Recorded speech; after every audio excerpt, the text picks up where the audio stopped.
we're going to be going all over Japan, a few ports in South Korea. We're going to head up Hong Kong, Taiwan, Vietnam, Singapore.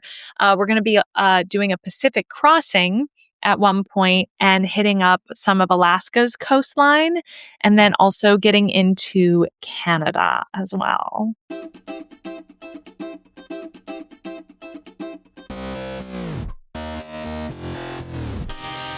Hey y'all. I'm Soph. And I'm Nat. And we're the Travel Brats. Welcome to our podcast. We've been putting the brat in travel since 2020. And we're just getting started. From hidden gems to world-class travel, we've been sharing hot and not destinations from a bird's eye view and a party of two. So what's on the itinerary today? Hey, Travel Brats. Happy Travel Brat Tuesday. It's Soph. And Nat. Coming to you from the studio. And guys, today I am so excited. I've been waiting to talk about this with Natalie. Today, Natalie is going to be unwrapping her excellent upcoming adventure on the cruise ship Seabourn Encore. She's going to be setting sail. She's going to a ton of places around the world. And she's going to share it all with us today. Natalie, I'm so excited.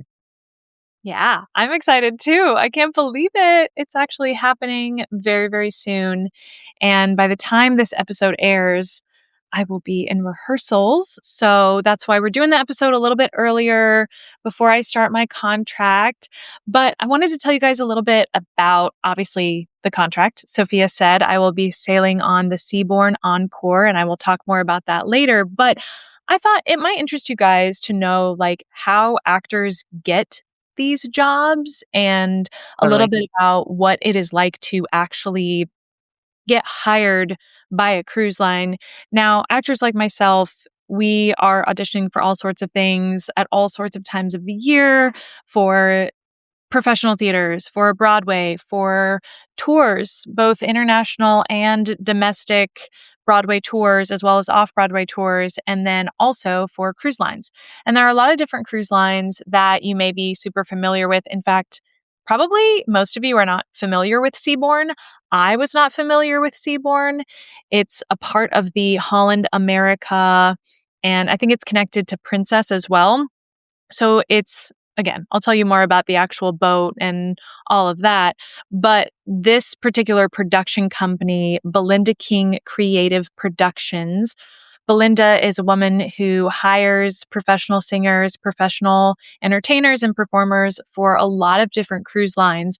And I had been auditioning for, again, so many different cruise lines: Norwegian, Royal Caribbean, Princess, Celebrity, Seabourn. I mean, all of these different ones I've sent in at different times over the last couple years. And a lot of times I would get a call back, which would be exciting. And they would be like, hey, we want to see these songs. And you'd send in a couple songs.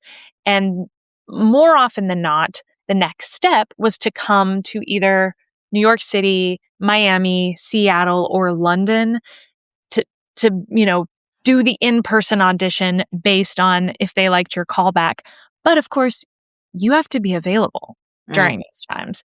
And over the last couple of years, I have been very fortunate to have a lot of theater work, and I have also been traveling a lot. Hello, as a travel brat, I have to keep my travel up. And the unfortunate thing about that, though, is that I was never available to be in person for any auditions. And so I kept getting cut short with my ability to get on a boat. And, these cruise lines, these are great contracts. For the most part, they're really, really great. Some of them, like Norwegian and Royal Caribbean, obviously are massive boats, thousands of people, like 5,000 to 6,000 people on a boat at any given time. And they're doing bigger shows like Wizard of Oz. They're doing Hairspray, Grease, like shows that we as actors call booked shows. A proper musicale. Yes. But then they'll also have shows that were created for the boat that are like mini musicals or concerts or cabarets or different things like that. And what Seabourn does specifically, and I think most elite luxury cruise lines will do this, where it's more of a concert cabaret style performance, which I love doing. My fiance and I, as you know, Matt, we have been doing a lot of different cabarets over the last couple of years, and we have directed, produced, performed in them ourselves. And it's been a really fun venture, not to say away from acting, because acting is my first love. I am an actor first. That's what I always say. But singing has become even more important to me and even more of a love of my life. And I would say that for me, being the actor that I am, what I love about singing and getting to do musicals as an actor is that it's storytelling. Even if you're singing a pop song, you're still telling a story. And so if I am able to act a song, tell the story of the song, that to me is even more of an asset than someone who, there are a lot of people that have beautiful voices, and I don't want to knock them because, oh my gosh, this world is full of amazing singers. But sometimes someone will sing really beautifully, but there's nothing going on in the eyes. They're not telling the story with their physicality. And I'm not talking about like schmacting, like doing too much. Obviously, there's a line of being able to tell a story and act through a song. And then when you notice someone acting their face off and what I call schmacting, just doing the most. You're like, okay, that's not great. So finding that balance was really important for me when I was auditioning for this company, because I knew that it was a concert cabaret style, but I also was thinking, well, I'm an actor. And if they just want someone who stands up there and sounds good, that's not me. Like, I'd like to think I sound good, but I also would like to think that I'm emoting, that I'm giving the feel of the song, whether it's a fun, peppy song or whether it's an emotional song. And what was great about the audition is that I got an opportunity to do that. The songs that they gave me were songs that I really felt like I could emote. And one of them was a musical theater song from Les Mis, I Dreamed a Dream, which, if you know that show, which, Sophia, you know this show, I it love is that song. almost every song in that show is deeply emotional. And I Dreamed a Dream, I mean, that is like such a powerful and heart-wrenching song. And I was like, I can't just stand there and sing this. I have to sing it. And so I did. And I was like, if this is what they want, if this is the kind of person they want, someone who is a storyteller, then they will be interested in me. And if they don't want that, then they won't ask me for a callback. And that's fine. But I'm not going to shortchange myself or do something that's not what I feel in my body. And the other song was an Adele song, Rollin' in the Deep, which, if you know anything about Adele, that girl can tell a story through a song. And so I was like, all right, I'm going to tell this story. And when I got the email a couple weeks after I sent in the audition, I got the email, them saying, hey, we want to do an interview. And I was so excited. In this industry, some of you travel brats may know this if you're at all in the film or television industry or theater or music, anything, most often you are getting hired off your talent and off your audition. There's not typically an interview process or any sort of like, I don't know, like they don't ask for references. There's not like I'm calling up the last theater you worked for to see if, you were good to work with. And so sometimes you can get some divas. Sometimes you can get some people that are really, really crappy to be around and work with. They might have the talent, but they're not great people. And they aren't hardworking, or they're very toxic, or this or that. So I personally feel that in the industry that I work in, interviews should become more of the norm. Yeah. However, I will play the devil's advocate. Actors are trained to act. Right. Anyone can be good in an interview. And if anyone is going to know how to be good in an interview, it's a good actor. Yeah. So it's like, maybe at one point that was a thing, and then they realized, well, people can fake it and pretend that they're nice people, and then when they get in the room, they are just the diva of all divas. So all that to say, however, is that I appreciated that there was an interview process for this, because look, they're hiring people to live on a boat for months on end, and they want to make sure that they're hiring kind-hearted, amicable, team player type of people. And so, anyway, I did the interview. And in the interview, he said, we're not doing in-person auditions this year. Oh, bingo. And I was like, that's crazy. So he was like, we really like you. We just want you to send in some videos of you singing with other people so we can hear how you harmonize and how you blend, all of that good stuff. And so I was like, that's amazing. So I sent them the videos, and within not even like, it was probably 24 hours. It was the next morning I got the offer. Wow. So it was really, really wild. And so within the same week that I got engaged, Aw. I got this offer, and thankfully Matt has been so supportive. My family has been so supportive. All my friends, everyone has just been so excited for me, and this opportunity is pretty unbelievable. As a travel brat, I will tell you, I can't wait to dive into the itinerary, y'all, because it is unbelievable.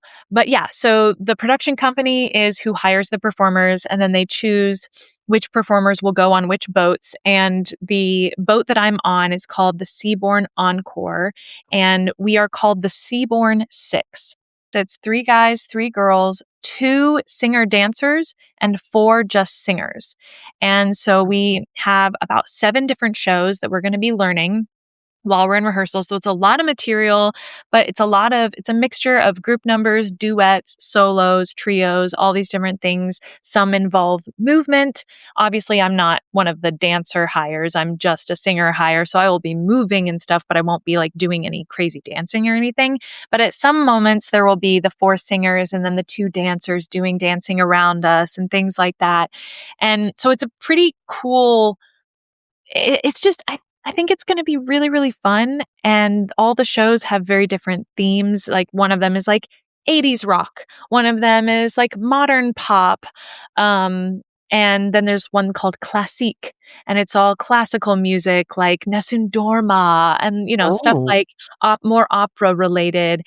And so I think it's just going to be really fun for me to dive deeper into my artistry as a singer Yeah. and to hone in on those skills, challenge myself vocally, and to do these shows. Yeah. Oh, Natalie, I'm so excited for you. I think when I heard about this, it was like, wow. And again, guys, I don't know if you've heard this. We kept joking that Natalie had like the best start to the year that literally was humanly possible with getting engaged and getting her dream contract here. Meanwhile, Soph was falling down the stairs on like the first day of the year and getting a giant bruise that is still on my butt. Let me remind you guys, it is still there.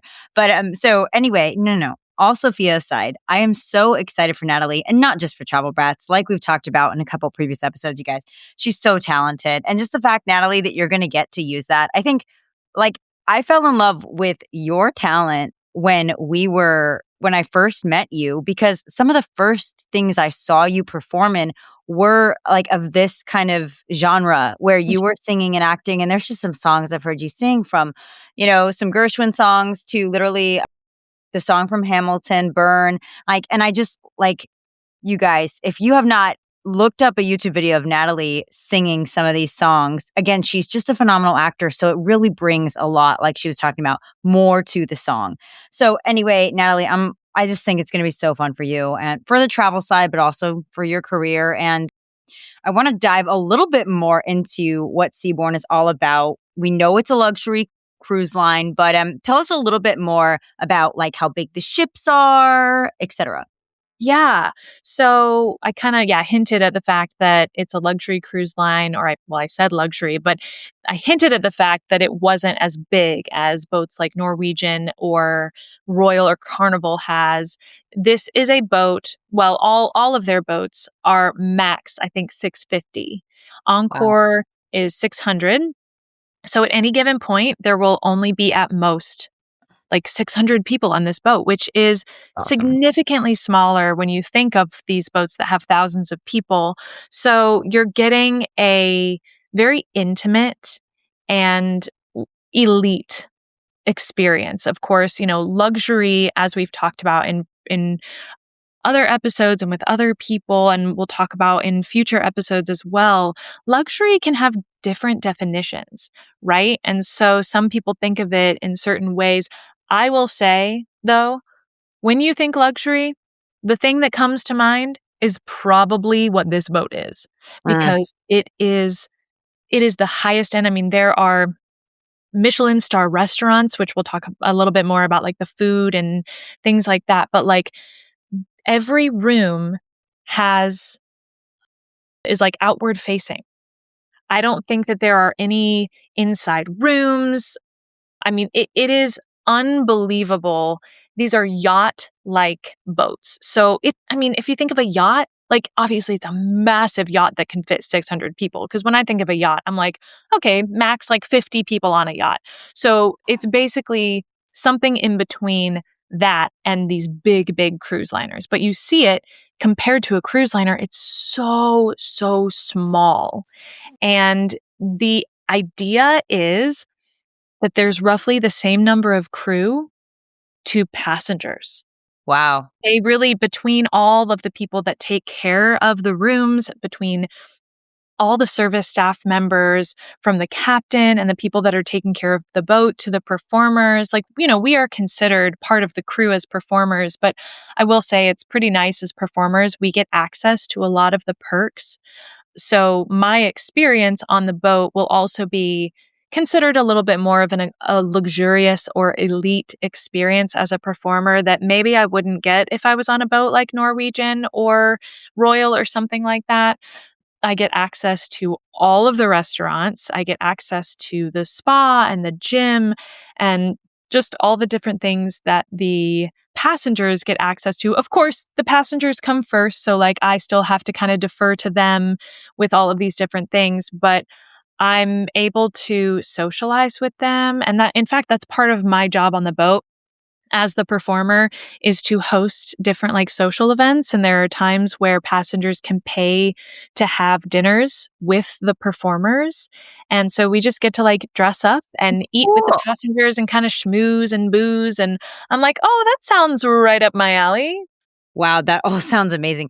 Yes, this is definitely different. I mean, I honestly love how the cruise ship is basically set up to feel like a luxury yacht. I think that is just the coolest thing. I mean, the fact that they're all suites, but they have different kinds of suites. I was reading when you first told me about this, we looked up Seabourn Encore, my husband and I, and we were just sitting there like watching the video about it. And we were like, whoa, whoa. We like, whoa, look at that. They got penthouse suites, penthouse spa suites, signature suites, luxurious winter garden and grand winter garden suites, all the private verandas and spacious layouts. Like we were like, ooh. And then I remember us looking up too the amenities. I mean, this cruise ships have good amenities, but this is just like you said, you're so catered to from my dream, a walk-in closet in a room on a cruise ship, to the showers and the tubs, the fully stocked bars, the interactive TVs, complimentary room service, 24-hour steward service. So 24-hour steward service is crazy. I think that's so cool that kind of part of your requirement is to hang out with the guests and like they can like get to know you and have dinner with you. That's so different. I mean, fancy like a hotel, guys, like a nice hotel and Yeah. on the water. I think this is a great way to do cruising because a lot of times I don't cruise because I just feel like it's kind of like a meh, like some of the cruise ships to me seem like a lower level, like all inclusive or something. But when you cruise some of those nice cruise lines, oh man, I don't know if there's a whole lot better way to do certain travel because it's just so relaxing. You can keep all your stuff on the cruise ship. I want to talk for a second about the eco side of it. Oh, is it an eco-friendly cruise ship? Because that's what I've heard. Yeah, that's what's interesting about it too, is that they incorporate energy efficient technologies and systems that aim to minimize environmental impact. Now, It's great. I love that because, as we know, these kinds of ships can cause a lot of environmental impact. Yeah. But I think Seabourn tries to go above and beyond any regulatory requirements as far as that is concerned. And again, with it being a luxury and elite experience, these passengers are paying thousands of dollars to be this boat as with the other boats. And so the whole experience is meant to be extremely efficient. And as I said, that doesn't just go for the experience of the passengers themselves. It is also energy and eco efficient. So I love that. I mean, again, you can only do so much. You're still on a boat. It's still, there are still some things, but they are making efforts to do things that are as eco-friendly as possible. Yeah, no, I think that's great. And I love the size of the ship. Now I'm going to ask you a bunch of questions about my favorite topic, always dining, food. What kind of dining options are there available? Because I've seen like caviar and stuff. Oh, yeah. No, this is like, as I said, Michelin star restaurants. I mean, they have partnered with so many different people that are really high end in the culinary world to create some amazing restaurants and dining venues. And again, lots of different boats within the Seabourn world, and they all have very unique versions of not only the rooms themselves being so amazing and so beautiful, but also just what people can eat and have access to. And as with any cruise line, you have casual options and you have specialty restaurants, you have the, general dining, and then you have more of like the fancy varied cuisines with wine service where you may have to pay a little extra to go, or more than likely I think with these guests, because they're already paying so much to have access to this, they probably just have to sign up for a night to go to the fancy restaurants, which I think is normal for most cruise lines. But I would say that the base standard is already really high. The general dining is already at the height of what maybe the average person would think is already luxury dining. Right. So it's all incredible. And if I wanted, I could have lobster and steak every night. Oh, lobster. Oh my gosh. This sounds literally cream of the crop. Food for me is always a thing. And again, I just mentioned that. Like a lot of times cruise lines turn me off because I'm like, well, they're feeding so many people. I'm sure the food is not that great. This sounds like shebang. All right. Yes. Now let's talk a little bit about the travel side because we are travel brats. Okay, I was getting there. Where does it all sail, Natalie? So obviously, I'm very excited about performing and meeting a bunch of people, from passengers to other performers. That's going to be so exciting. But I will say, when I saw the itinerary, it was like, okay. Like, this is definitely going to be an unbelievable contract and experience, and just the different places that I'm going to get to go that I never thought I would get to go to. But I'll start by saying that Seabourn has 6 vessels, 4 of which are called ocean vessels, 2 of which are called expedition vessels. So if any of you guys have seen, like, more and more recently, we're seeing Arctic and Antarctic expedition vessels, and Seabourn has 2 of them that do that. So cool. Like, that's so cool. I will say I'm not doing the expedition vessels, but part of me is like, at some point, I would love to go on one of the expedition vessels, because to see those places, I mean, it's only been recently, truly, that the average person could go to these kinds of places. It Wow. used to just be explorers that were going to the Antarctic, you know? So then they have 4, as I said, that are considered ocean vessels. One that focuses on South America, one that focuses on the Mediterranean and that part of Europe, and then another that focuses on Northern Europe, and then the last that focuses on the Pacific and Asia as well. And that is the one I'm going to be on, is the last one. Oh my gosh. So we're going to be going all over Japan, a few ports in South Korea. We're going to hit up Hong Kong, Taiwan, Vietnam, Singapore. We're going to be doing a Pacific crossing at one point and hitting up some of Alaska's coastline, and then also getting into Canada as well. That is awesome. Oh my gosh. What a good range of Yeah. places. That is, and for like they're categorized, but for, the Pacific one, you get to do a lot, especially with Alaska and Canada. You're heading all the way over there. Oh, yeah. No way. So you're not just doing like Pacific Islands. Oh, I'm so excited to hear all about it. Now, what would you say are you most excited about? Because that's a lot of places. It is. Obviously, Japan and the parts of Asia that we will be visiting. I mean, they're going to be like, I don't even have words. And truly, it's going to be unlike anything I've ever done. So that kind of stands in its own genre of excitement for me. But I will say I have always been intrigued by Alaska.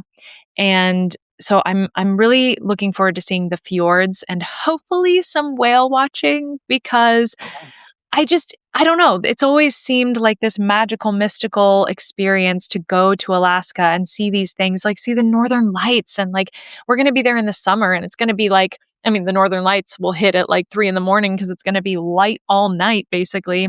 Mm, So there's just like, there's a lot to look forward to. But for some reason, Alaska has always felt like this place that I never expected that I would be able to go to uh-huh. and was on my list, but maybe not like super high on my list. But now I'm like, oh my gosh. Because every time I say I'm going to Alaska, every single person is like, oh, Alaska. They get so excited. And I'm like, oh my gosh, okay. Like, I guess Alaska really is amazing. And I will say a lot of people respond to Japan that way as well. Mm. So, Japan and Alaska, I've realized are in the top 5 to 10 places to visit for a lot of people. Yeah.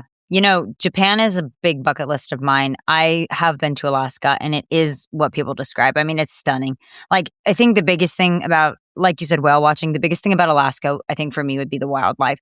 I mean, in the terrain, like you've got Mount McKinley, you've just got these incredible national parks, incredible wildflowers. You're going to love the flowers, Natalie. Incredible animals from the moose to all the different kinds of fish. You got all those wild bears. You got all the brown bears. I mean, when we were there, this is crazy. We literally were on a bridge in one of the national parks, and there was a guy fishing in the river, and a bear just like walked up behind him and was like eating the fish out of his cooler. And we were all laughing, but I'm like, locals, like this guy doesn't even That's care. Like there's that's a great. giant brown bear behind, like a grizzly bear, grizzly bear behind him eating the food out of the, and we're just like, oh my gosh, everybody on the bridge is like, bear, bear. And the guy's like, whatever, like just another Tuesday, just Yeah. another travel brat Tuesday. So anyway, you're just going to love it. And I Yeah. just can't wait to hear about Japan. I think most people, there's a little bit of culture shock there, but in a good Yeah. way, you know? Yeah, for sure. And I'm intrigued to see how, I mean, I try to dive into whatever culture I'm in, but I'm definitely intrigued to see how the people on the boat specifically, like, I don't know if it's made up of mostly Americans. I imagine that it's people from all over the world, but how do they interact with the culture and what am I going to dive into? It's been many, many years since I was in British Columbia.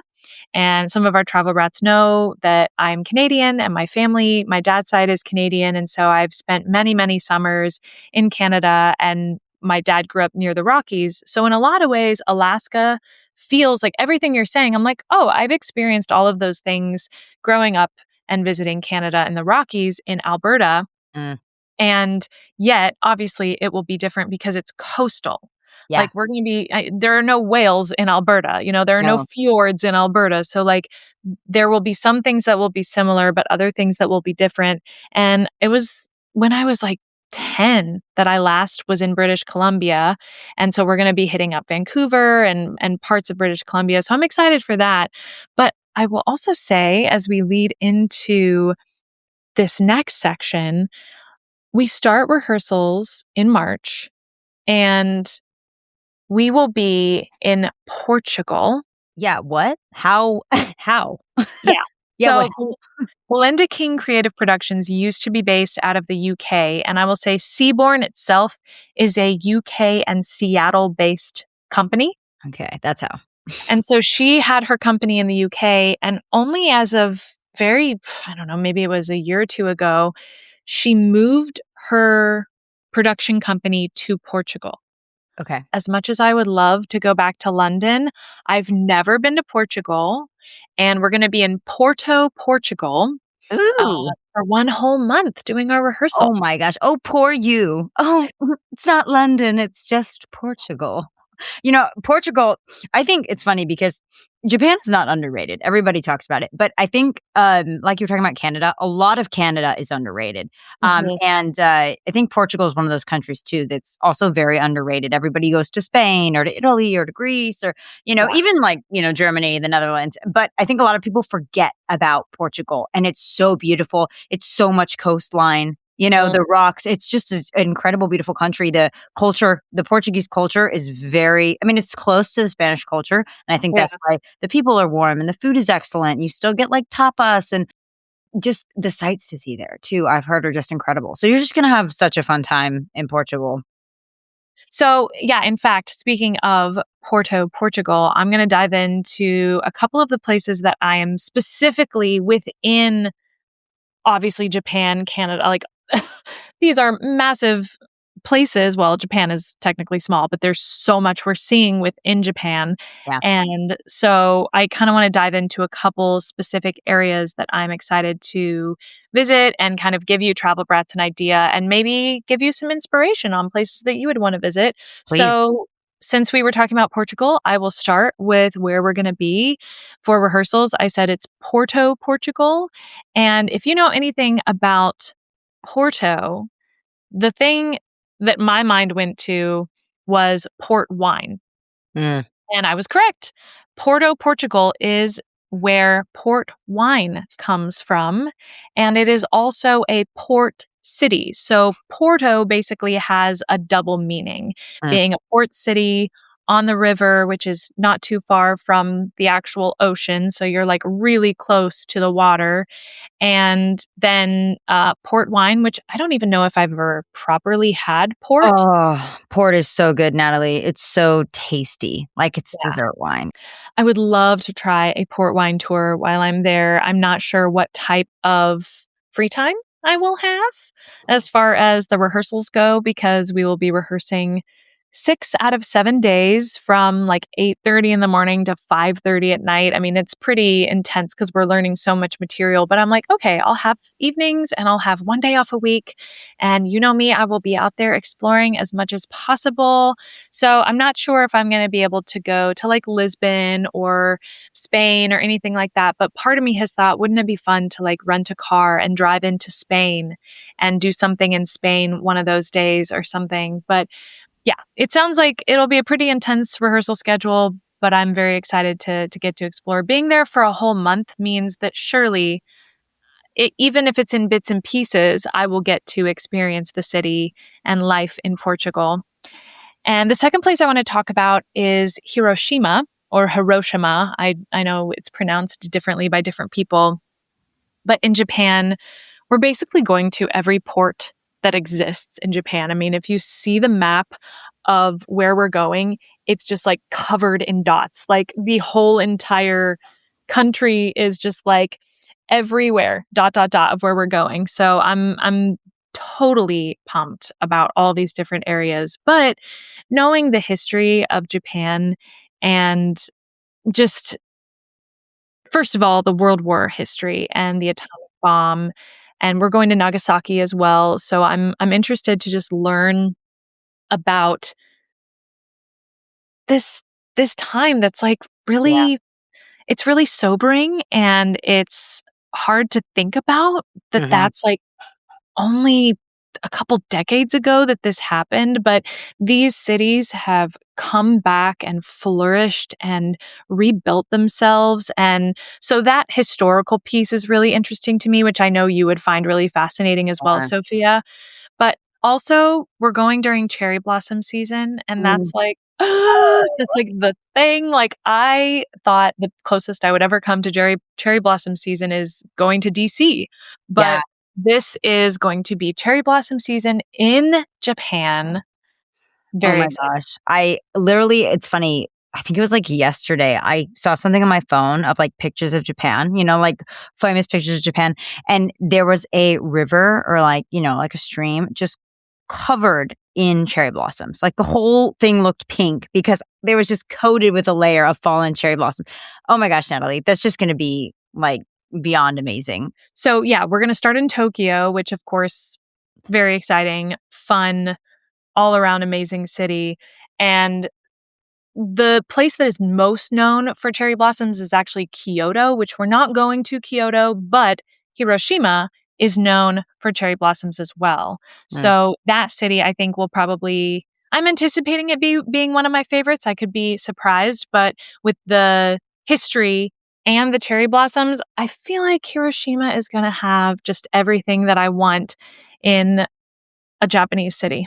It's gonna give you such a good taste. I mean, gosh, I remember it's funny, the World War II history, that particularly interests me, like you mentioned. But, I remember going to something not the same, but similar. World War II kind of trauma history for the Yeah. US, not for Japan, but like seeing Pearl Harbor, like I went there the same day that it happened, and we kind of they do a great setup there where they give you the museum and everything, and so like we went at the same time on the same day of the week that it happened at the same same Mhm. hour in the morning, and to just stand there and like imagine kind of the planes coming in and everything happening. You're just listening to the audio basically describing what was happening.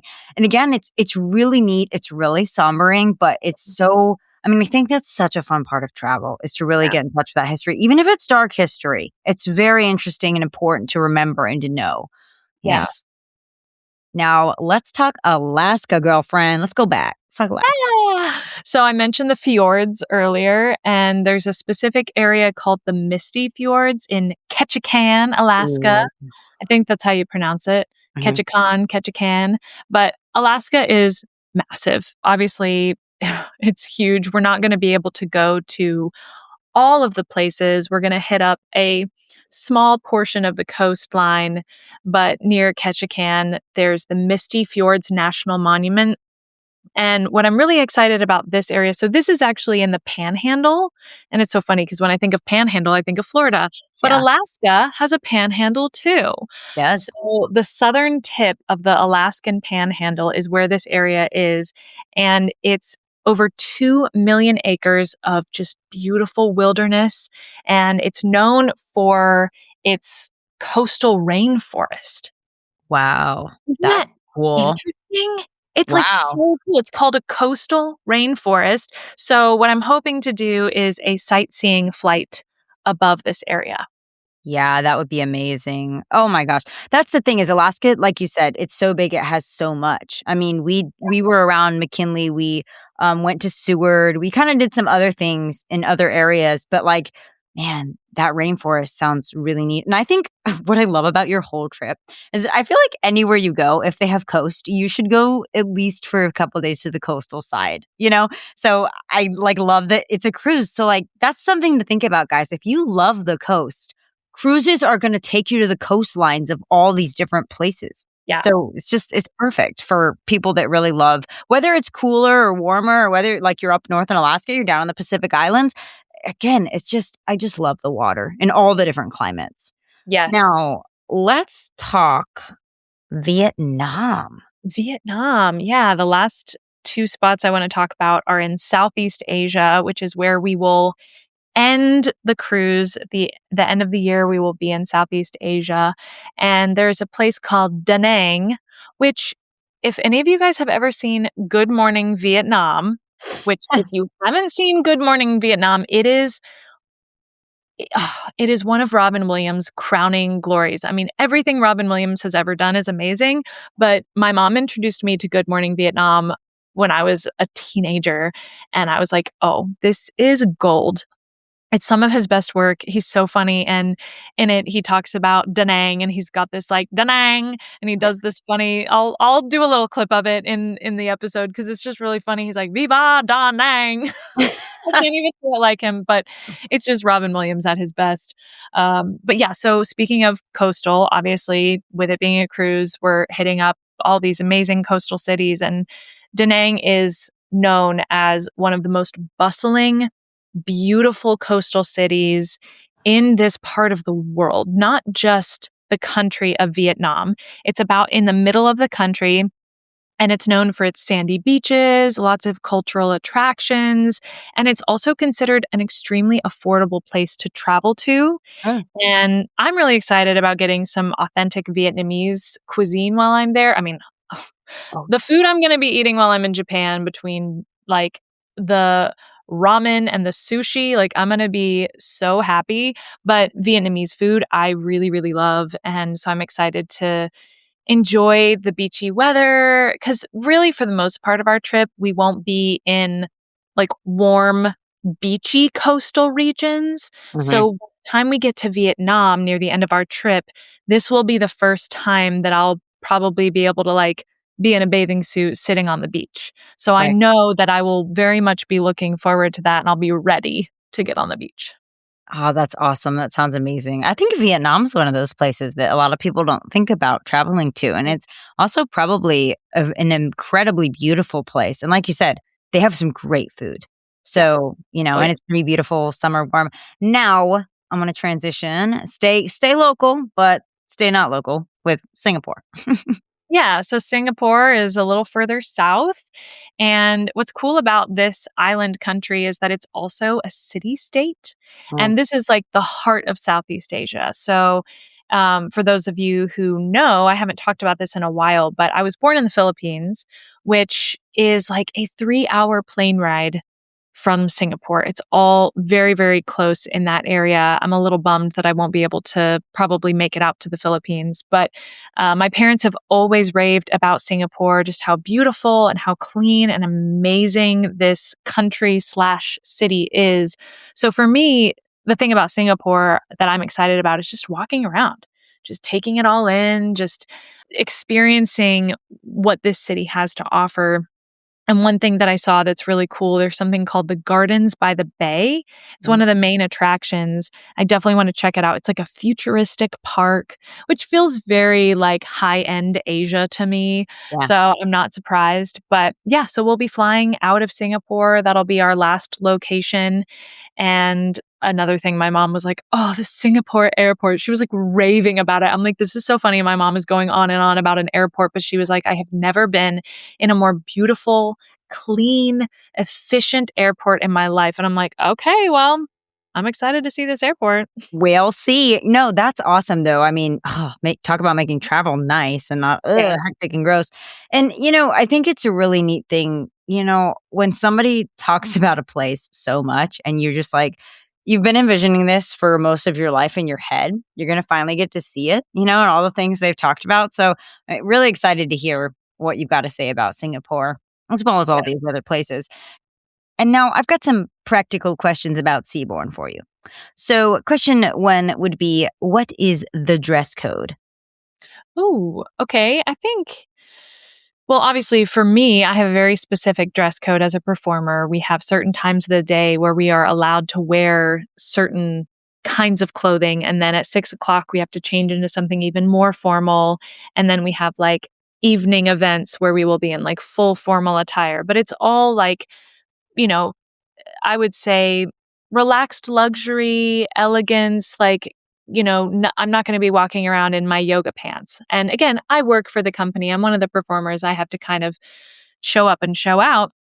And yet, I think there is kind of a standard as well for the guests that they, come prepared to dress nicely. Again, it's like they can wear casual daytime attire, but they try to say, keep it smart, keep it like, again, I don't want to say luxurious or anything, but definitely more Keep it chic. of, yeah, a little bit more chic or just like, and I even hate to use the word professional. I'm trying to find the right word, but if you're a guest, then you can just look online and see, like what are they okay with. But again, it's like you're a guest, you're paying for this. It's not like they're going to kick you off if you're wearing something that they consider to not be as elite.